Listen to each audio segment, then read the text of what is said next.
During the 2004 general elections, no political pundit in India could have said that the Congress party was going to come to power. And this was primarily because of the galvanizing effect of the PR campaign which was launched by BJP's Pramod Mahajan. Every exit poll of every magazine, every newspaper, every research agency, and every news channel said that NDA 3 was in the making. However, what we saw next was the beauty of democracy. Millions of Indian voters, they went out, they voted, they showed the world that they did not give a damn about the exit polls, and they voted the incumbent government out of power. Now, after the elections, Sonia Gandhi played a political masterstroke when she refused to take over the office of the Prime Ministership of India and instead made brainy Sikh economist Mr. Manmohan Singh as India's Prime Minister. Now, during the tenure of UPA 1, there were primarily two or three issues which dominated the intellectual and public discourse. The first issue was that of terrorism. Now, when it came to terrorism, the people of India considered the Congress-led United Progressive Alliance to be a far more responsible political outfit to deal with this menace. Because the people at that time thought that the BJP was far more interested in communalizing the issue of terrorism rather than combating it in a very nuanced and dignified manner. And therefore, on this particular front, the people voted the Congress party above the BJP. The second issue was that of leadership. Now, throughout the first 5 years of UPA's governance of India, the Bharatiya Janata Party and the National Democratic Alliance, along with other opposition parties of India, they tried to portray Manmohan Singh as a lamb, somebody who was not capable of taking strong decisions. And on the other hand, they were calling L.K. Advani as the Iron Man of India. But when the issue of the civilian Indo-US nuclear agreement came to fore, Manmohan Singh showed to the world that he was capable of taking hard decisions. And that is where the people of India felt that the reins, or rather the leadership of India, was in the hands of a person who was not only impeccably honest, but was also capable of pulling the trigger when it mattered. The third issue was that of governance.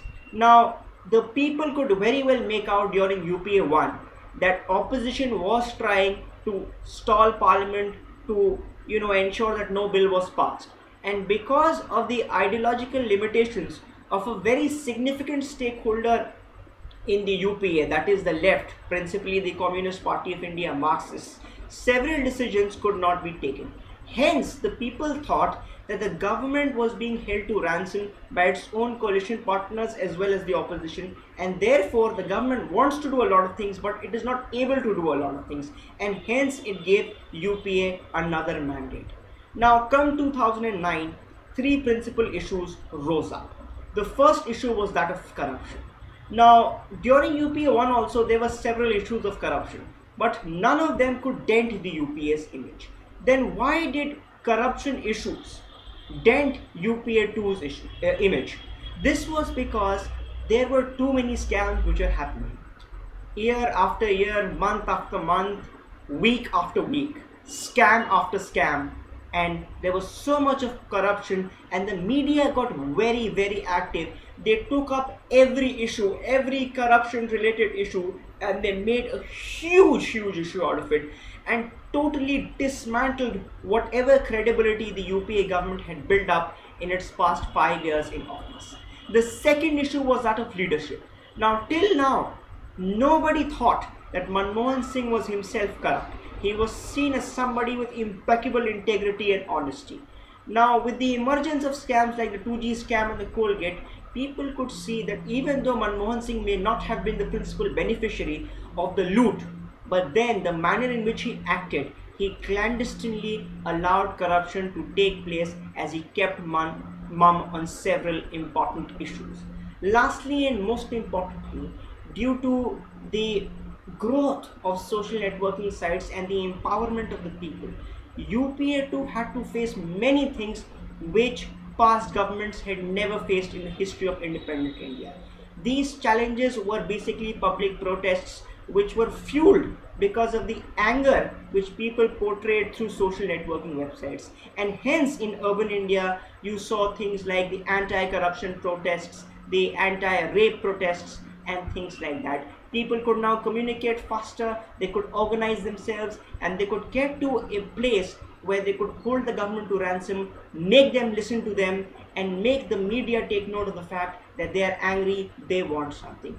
And this is how UPA was totally tarnished, and how UPA 2 became such a weak government that it was left in the middle by its very important allies like the TMC and the DMK.